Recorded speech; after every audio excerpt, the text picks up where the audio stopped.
What's good, Math 1? Welcome back to another video. Here we're in 2.2. So actually this video is starting maybe in the middle of page 9, okay?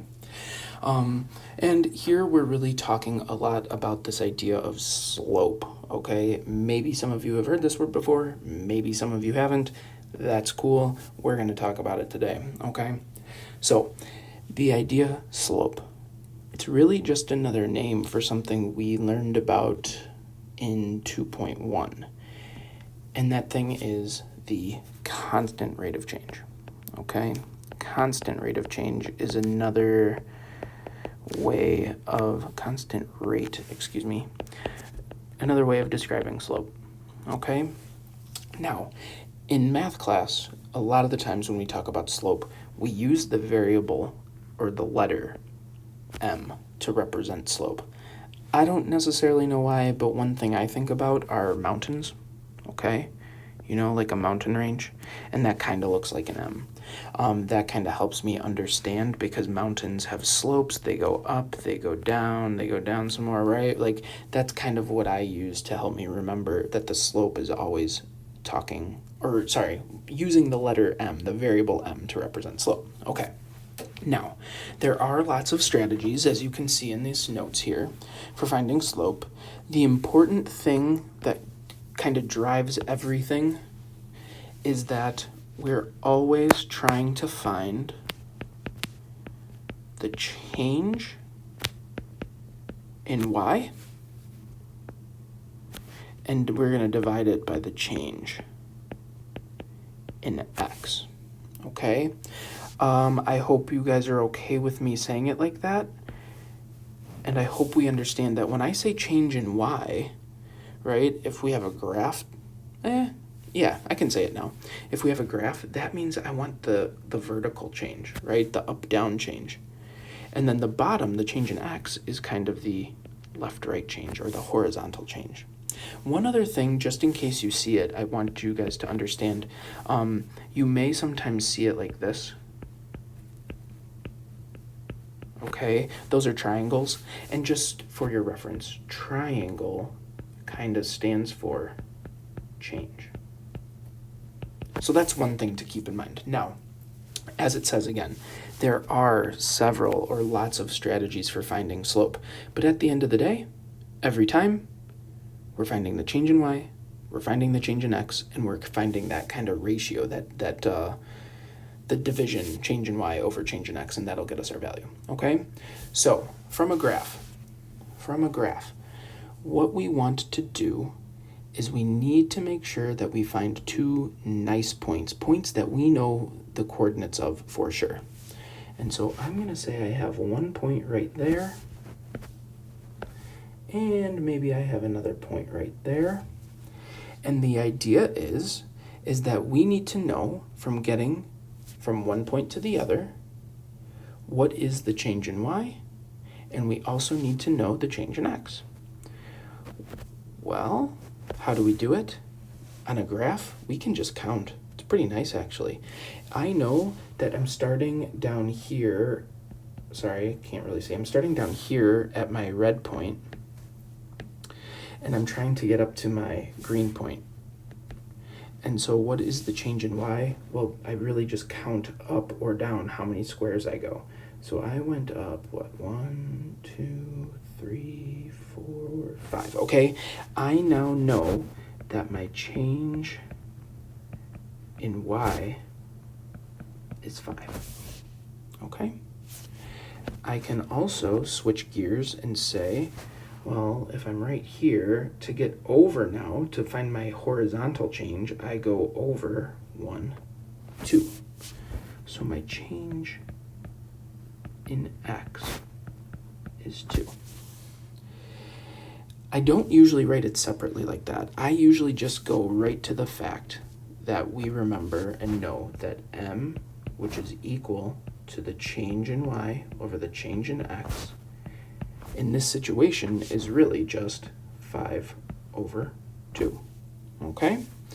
And you could go ahead, you could put that into the calculator. You could, I guess, write it as 2.5, but honestly, I really like seeing it as this fraction because now I can really, really tell how much I should be going up in the y direction and how much I should be going over in the x direction. Okay, one thing to think about here is we usually tend to, once again, go from left to right. So I personally think it's nice to kind of start at this point and work over to your second point over there. Okay? Okay, so there's one way of finding slope from a graph. Let's take a look at finding slope from a table. Well, if we want to find the change in y and change in x in a table, this one, oh, actually, you know what? I just realized, I forgot. I need to change some numbers. This doesn't make sense. Sorry, guys. Okay, I'm going to scribble off that. I'm sorry, guys. My bad. Okay, so here's the deal. When you want to find slope from a table, we still need to find the change in y and the change in x, right? We're still using this idea right here. But how can we do it? Well, here we can just use some arithmetic, right? Or some addition, subtraction. I know that the value that I calculate here is my change in y. And over on the other side, this amount is called the change in x, okay? So I have to calculate it. I have to figure out what the gap is from one value to the next. And so what am I going to do? I'm going to figure out what my jump is, or like how do I get from -15 to -5. One surefire way that will always work is you always can take the second number and subtract the first one from it. So what am I going to do? I'm going to come over here and I'm going to say, I'm going to do -5. I'm going to subtract -15. Okay? Now, that may look confusing. Some of you guys may know what to do with something like this. Some of you may not. That's okay. If you go to a calculator, though, and you type that in, -5 minus -15, and actually, let me just real quick highlight these so you know where I'm getting my numbers from. I get I get positive 10. So now I know that my jump, my change in y, is positive 10. Well, I have to rinse and repeat over on the left side. You know, I have my, oh, wrong tool. Sorry, I have my -2.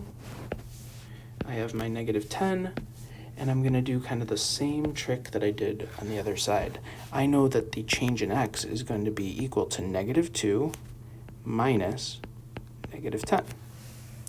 Okay, so if I go to the calculator, -2 minus -10, it ends up giving me a positive 8, and that's really cool. The other thing, and this is a little bit next level, but just so you understand, whenever you take away a negative, you can always kind of turn two negatives like that into a positive. So this is really just -2 plus 10. And so that's how I get, once again, that my value is positive 8. Okay? Well, one more thing. We remember our original equation, right? It's not, they're not separate. We have to combine this idea into a fraction. And so I'm going to say that my slope m, which is equal to the change in y over the change in x in this situation, is positive 10 over positive 8. Personally, I think that's a perfect place. One thing that we could do is we could recognize that both of those numbers are divisible by 2. And so I could technically, if I divide each by 2, what would that be? 5 over 4. Okay, but I wouldn't necessarily say that's needed, right? Like, I'm okay with a fraction like 10 over 8. Okay? The final one, when you're trying to find slope from 2 points, what we suggest you do is we actually suggest you make a little table, okay? So what I'm going to do is come over here, make a little table. We have x, we have y, and my points here are, let's see, 1, -4, and -2, 5. Okay, And so what do? Well, we use the exact same strategy that we did in the other one, okay? I know now that I can find my change in y. To get from a -4 to a +5 is actually a jump of 9, okay? So I know that I'm adding 9 over here. To get from a +1 to a -2, now I'm going down. I'm going down 3. And so when I come over and I say change in y over change in x, I get 9 over -3. And this is where you would take out that calculator and you would put that in a fraction, and you would get -3. All right? And so that is our slope in that situation. Okay? Okay. One thing, let's see here. Do I want to say it now? No, let's talk about it in a little bit. Maybe you guys can come up with this on your own. As we come down here, we could calculate the slopes of these like it says. It says find the slope of these functions. And yeah, let's go ahead and do it, okay? Just for some more practice.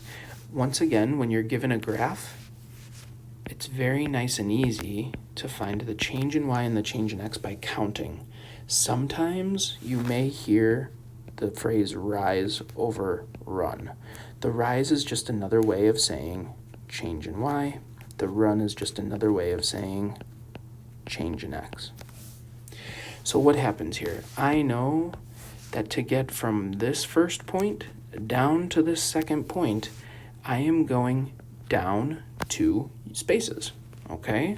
So I know that my change in y is -2. What's happening over here? As I go over, it's 1, 2, but that's a +2, right? Because I'm just moving over in the left to right direction, 2. And so I would do -2 over 2, and I would get -1. Now, hopefully you guys are kind of seeing this. Like, we know that this line is going down as we go left to right. So I know this thing is decreasing. But hopefully you're also seeing that anytime something is decreasing, there should be negative slope. Okay? As well as going down from left to right. Okay? Okay, let's keep going. Let's do, you know what, we'll do 2. I'm going to save 3 for you guys to try on your own, but let's take a look here. Okay. I can see, let's see.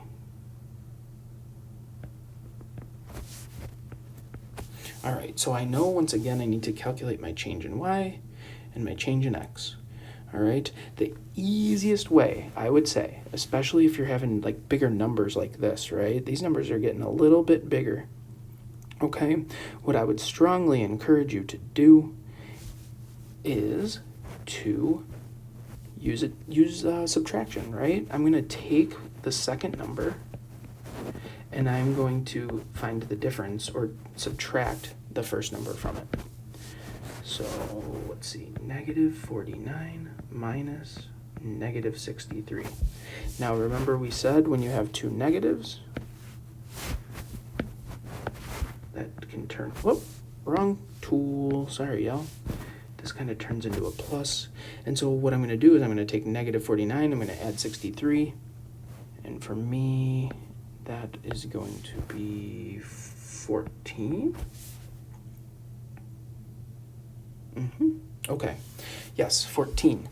One other thing just to kind of keep in mind though, you can just type that into your calculator, right? If you type the expression -49 minus -63 into your calculator, you will get the change in y, and that's what we need, okay? That is our change in y. But now we need the change in x. So we have to do the same thing, but on the other side. So I would do -7 minus -9. You put that in the calculator, and it spits out 2, +2. Okay? So now we have our change in y and our change in x, and so I can calculate 14 divided by 2 equals 7. All right, and now we know that our slope is 7. Now, in this situation, it's kind of hard to see, but maybe you could have even just seen from the numbers. How is this thing growing or shrinking? Well, I'd say these values are going up, right? And we can see it again right here. I know that my slope is positive, which means I know that I have an increasing function. Okay, once again, why? Positive slope. Okay. So that's really the last part here, right? This is the last little bit of notes. We've already kind of talked about it, but an increasing linear function will always have a positive slope, and a decreasing function, something that goes down from left to right, will always have a negative slope. And that is what we need you to know from 2.2. So please make sure that you focus on calculating slope. All right, I know we did a couple of examples. The biggest takeaway, I hope you remember it, is this idea right here that slope is always considered the change in y over the change in x. That is something that you will need to complete all of our problems, okay? So thank you very much. Have a good one.